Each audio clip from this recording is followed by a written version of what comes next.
দেশব্যাপী টিকা কার্যক্রম জোরদার করা হলেও হাসপাতালগুলোই কোনোভাবেই হামের রোগীদের চাপ কমছে না। প্রতিদিন ভর্তি হচ্ছে নতুন নতুন রোগী। আরও জানাতে এই সকালে যুক্ত হচ্ছেন আমাদের সহকর্মী নাজমুল হক।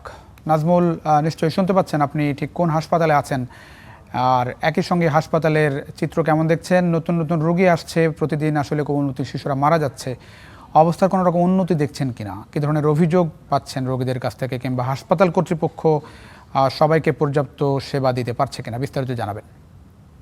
আমি রয়েছি রাজধানীর ডিএনসিসি ডেডিকেটেড হাসপাতালে এবং এখানকার তথ্য অনুযায়ী গত 24 ঘন্টায় 114 জন রোগী ভর্তি হয়েছে এবং 140 জন রোগী এখান থেকে রিলিজ হয়েছে, অর্থাৎ সুস্থ হয়ে তারা বাড়ি ফিরেছে।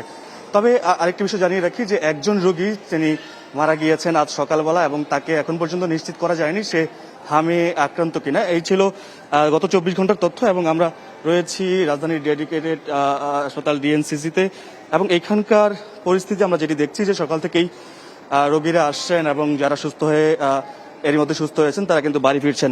গত 24 ঘন্টায় আমরা এই তথ্য পেয়েছি এবং বেশিরভাগ শিশু সংখ্যা কিন্তু এখানে আমরা লক্ষ্য করেছি। তবে শিশুর পাশাপাশি যারা 7 বছরের উপরে বয়স তারাও কিন্তু এসে এখানে ভর্তি হচ্ছেন। একই সাথে আমরা কিছুক্ষণ আগে একটা পরিবারের সাথে কথা বলেছি, তারা জানিয়েছেন তার একই পরিবারে কিছুদিন আগে একজনকে সুস্থ করে তারা বাড়ি ফিরেছে এবং আজ আরেকজনকে নিয়ে তারা হাসপাতালে ভর্তি হয়েছে। এটা মূলত কারণ ছোঁয়াচে রোগ হওয়ার কারণে একজনের শরীর থেকে আরেকজনের ছড়িয়ে গিয়েছে এমনটি আশঙ্কা করছেন এবং তারা অপেক্ষা করছেন হাসপাতালে। এবং আমরা এখন পর্যন্ত যতটুকু জানতে পেরেছি যে শিশুদের সংখ্যা ক্রমশই বাড়ছে। তবে গত 24 ঘন্টার তথ্য অনুযায়ী আমরা যেটি দেখলাম যে রাজধানীর এই হাসপাতালে কিন্তু 114 জন ভর্তি হয়েছে এবং তার বিপরীতে 140 জন কিন্তু সুস্থ হয়ে বাড়ি ফিরেছে, অর্থাৎ আশার একটি দিক কিন্তু আমরা লক্ষ্য করছি। একই সাথে আগামী কয়েক সপ্তাহের মধ্যে কিন্তু এটি আরো কমবে, অর্থাৎ সুস্থ হয়ে আরো বাড়ি ফিরবে এবং রোগীর সংখ্যা কমবে, এটি কিন্তু আমরা জানতে পেরেছি এখন পর্যন্ত।